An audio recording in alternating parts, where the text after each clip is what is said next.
Simhapuri FM బుల్లి కథలు బుజ్జాయి కథలు.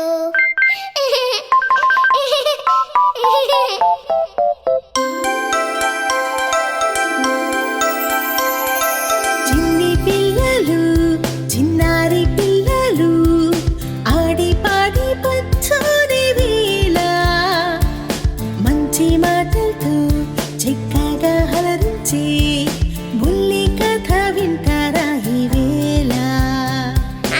వింటాం సింహపూరి ఎఫ్ఎం బుల్లి కథలు బుజ్జాయి కథలు.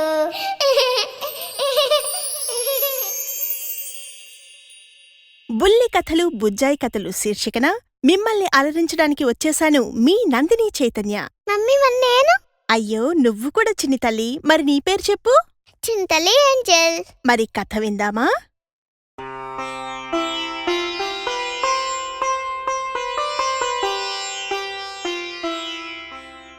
చిన్ని తల్లి, నిన్నటి వరకు మనం పంచతంత్ర కథల్లో 2 భాగాలకు సంబంధించిన కథలన్నీ విన్నాం కదా. మరి ఈరోజు 3వ భాగానికి సంబంధించిన కథలు విందామా? విందాం మమ్మీ. అయితే ఆ 3వ భాగం అంటే ఏంటి? ఆ 3వ భాగమే విగ్రహం. విగ్రహమా అంటే ఏంటి? విగ్రహం అంటే యుద్ధం. ఈ భాగంలో ఒక హంసకి ఒక నెమలికి మధ్య జరిగిన యుద్ధమే ఇది. ఈ యుద్ధమే కథగా బాగా ప్రచారంలో ఉంది. మరి కథను విందామా? విందాం మమ్మీ. అనగనగా కర్పూర ద్వీపం. ఆ ద్వీపంలో ఓ సరస్సు ఉంది. దాని పేరు పద్మకేలి. ఆ పద్మకేలి సరస్సులో హిరణ్యగర్భుడు అనే హంస కూడా ఉంది. ఆ హంసే అక్కడి పక్షులన్నిటికీ రాజు. హిరణ్యగర్భుడు బుద్ధిమంతుడని సజ్జనుడని అందరూ చెప్పుకుంటారు. సజ్జనురా అంటే ఎవరు మమ్మీ? సజ్జనుడు అంటే మంచివాడు అని అర్థం తల్లి. ఓహో అవునా. ఒకరోజు హిరణ్యగర్భుడి దగ్గరకి ఓ కొంగ వచ్చింది. దాని పేరు దీర్ఘముఖుడు. ఈ కొంగ చాలా నెలలుగా ఆహారం కోసం ఎటో వెళ్ళిపోయింది. మళ్ళీ ఇదే రావడం. అలా వచ్చిన దీర్ఘముఖుణ్ణి చూస్తూనే ఆనందంగా పలకరిస్తూ క్షేమమేనా దీర్ఘముఖ అని అడిగాడు హిరణ్యగర్భుడు. మీ ప్రజలు మేము ఎక్కడున్నా క్షేమంగానే ఉంటాం మహారాజా అన్నాడు దీర్ఘముఖుడు. నిన్ను చూసి చాలా రోజులయ్యిందయ్యా. ఇంతకీ ఎక్కడికెళ్ళా విన్నాళ్ళు? విశేషాలేంటి అని అడిగాడు హిరణ్యగర్భుడు. విశేషమా? నా దగ్గరేముంటుంది మహారాజా. నన్ను చూశారుగా ఎలా చిక్కిపోయానో అదే విశేషం. ఉన్న ఊరిని కన్న తల్లిని వదులుకుంటే సుఖం ఉండదు మహారాజా అన్నాడు దీర్ఘముఖుడు. ఓహో అయితే విశేషాలేమీ లేవంటావు అని హిరణ్యగర్భుడు అనగా, లేకపోవడమేమి చాలా ఉన్నాయి. కాని అవన్నీ చెప్పాలంటే చాలా రోజులు పడుతుంది. కాస్త సేదతీరి బలం తెచ్చుకొని అన్నీ చెబుతాను మహారాజా. కాకపోతే చిన్న పొరపాటు చేశాను. అదేంటంటే అంటూ చెప్పసాగాడు దీర్ఘముఖుడు. జంబూద్వీపంలో వింధ్య పర్వతం ఉంది కదా. ఆ పర్వతం మీద ఓ నెమలి ఉంది. దాని పేరు చిత్రవర్ణుడు. ఆ చిత్రవర్ణుడే అక్కడి పక్షులన్నిటికీ రాజు. పెద్ద పెద్ద చెట్లు, సెలయేళ్ళు. ఓయమ్మో, పర్వతం మీద పెద్ద అడవి ఉంది. ఆ అడవిలో నన్ను చూశాయి పక్షులన్నీ. కొత్తగా కనిపించానేమో. ఎవరు నువ్వు? ఏ దేశం నీది? ఇక్కడికెందుకొచ్చావు? మీ రాజు ఎవరు? అంటూ ప్రశ్నల మీద ప్రశ్నలతో ఒక్కటే గోల చేశాయి. ఇక చెప్పాలి కదా. మీ గురించి బాగా గట్టిగానే చెప్పాను. ఇక పనిలో పని నా గురించి కూడా తప్పనిసరి చెప్పుకున్నాను. మమ్మీ తన గురించి ఏమని చెప్పుకొని ఉంటుంది? తనకేముంటాయని చెప్పుకోవడానికి? అరే అంటే తనకేమి ఉండవా చెప్పుకోవడానికి? మమ్మీ ఇప్పుడు నేననుకో, నా పేరు ఏంజెల్, మా మమ్మీ పేరు నందు, మా డాడీ పేరు చైతన్య, నేను యూకేజీ చదువుతున్నాను అని ఇలా చాలా చెప్పుకోవచ్చు. కానీ ఆ కొంగకేమైనా పేరెంట్స్ ఉంటారా? లేదా నాలాగా స్కూల్కి ఏమైనా వెళ్తుందా చెప్పుకోవడానికి? చెప్పు. తప్పు నాన్నా, ఎవరిని అలా తేలిగ్గా మాట్లాడకూడదు. ప్రతి ఒక్కరికి వారి పరిధిని బట్టి కొంత ఉనికి ఉంటుంది. ఎవ్వరి ఉనికిని మనం అలా హేళన చేయకూడదు, సరేనా? సరే మమ్మీ, సారీ. ఇంకెప్పుడు ఎవరిని అలా మాట్లాడను, ఓకేనా? ఓకే తల్లి, నా పాప ఎప్పుడు బంగారం. ఇక కథలోకి వెళితే, ఏం చెప్పావు అని హిరణ్యగర్భుడు ప్రశ్నించగా దీర్ఘముఖుడు ఇలా అన్నాడు. నా పేరు దీర్ఘముఖుడు అన్నాను.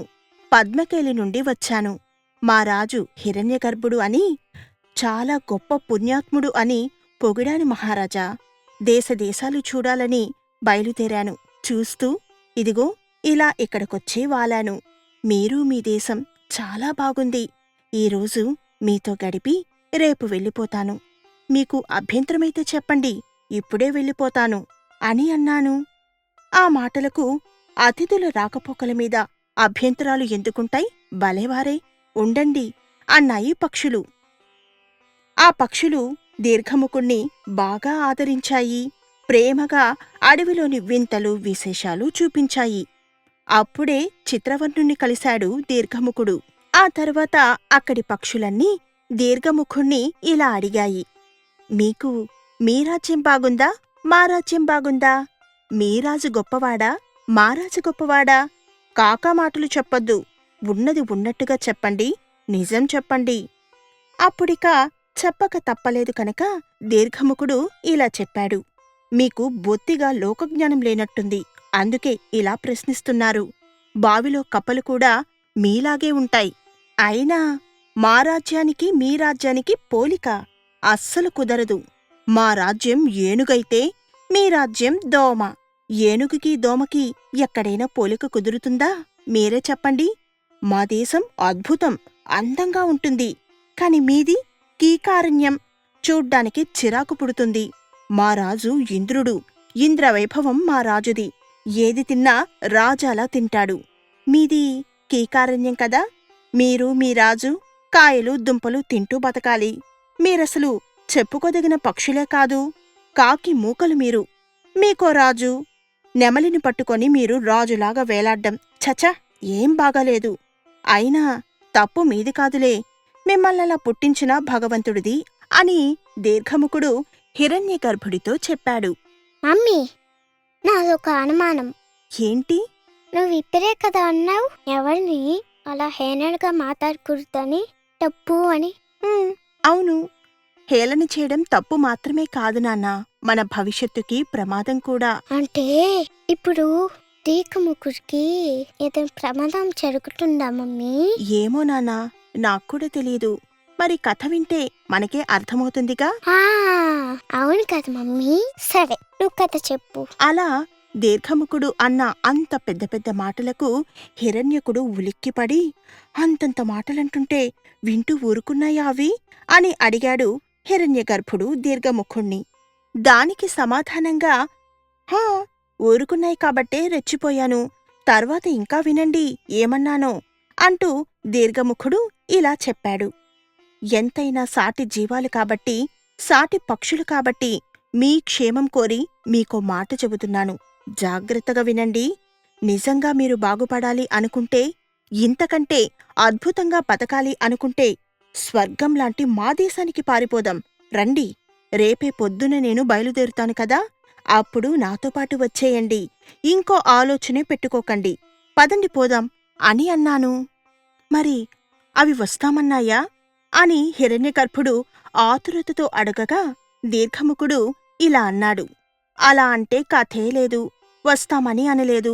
పైగా మిమ్మల్ని మన రాజ్యాన్ని పొగిడి వాలరాజుని రాజ్యాన్ని తెగడినందుకు కోపం తెచ్చుకున్నాయి. తెచ్చుకొని నన్ను నిన్ను అనరాని మాటలన్నాయి మహారాజా. తిట్టిన తిట్టు తిట్టకుండా తిట్టాయి. అబ్బబ్బా, అవి చెప్పడానికి నోరు రావడం లేదు అన్నాడు దీర్ఘముఖుడు. అనవసరంగా నన్నెందుకు ఇరికించావయ్యా ఇందులో అంటూ బాధపడ్డాడు హిరణ్యగర్భుడు. ఇరికించడమేముంది మహారాజా, రాజభక్తి. నా చేత రాజభక్తే అలా మాట్లాడించింది. అయినా ఊరు పేరు లేనివాళ్ళు తిడితే మనకొచ్చే నష్టమేంటి? పిచ్చి ప్రజలు, వాళ్ళ బుద్ధే బయటపడింది. బుద్ధిలేని వారికి బుద్ధి చెప్పకూడదు మహారాజా. చెబితే మనకే ప్రమాదం. సలహా చెప్పినా, మంచి చెప్పినా, బుద్ధి చెప్పినా తెలివైన వారికే చెప్పాలి. అందులో మంచివారికే చెప్పాలి. అంతేకాని ఇలా తెలివి తక్కువ వారికి, బుద్ధిహీనులకి చెప్పకూడదని అర్థమైంది మహారాజా. చెబితే కోతులకు నీతులు చెప్పడానికి ప్రయత్నించిన కుందేలులా ప్రమాదంలో పడుతామని నేను గ్రహించాను. ఏంటి? కోతులు నీతులా? మరి కుందేలా? ఏంటా కథ? అని హిరణ్యగర్భుడు అడగగా దీర్ఘముఖుడు కుందేలు కోతుల కథను చెప్పడం మొదలుపెట్టాడు. మమ్మీ, మడైతే ఆ కథని ఇప్పుడు చెప్తావా? లేదు నాన్న, సమయమైంది కాబట్టి ఆ కుందేలు కోతుల కథని రేపు తీరిగ్గా విందాం, సరేనా? ఇప్పుడైతే నేను పాట పాడతాను, నువ్వు పడుకోవాలి.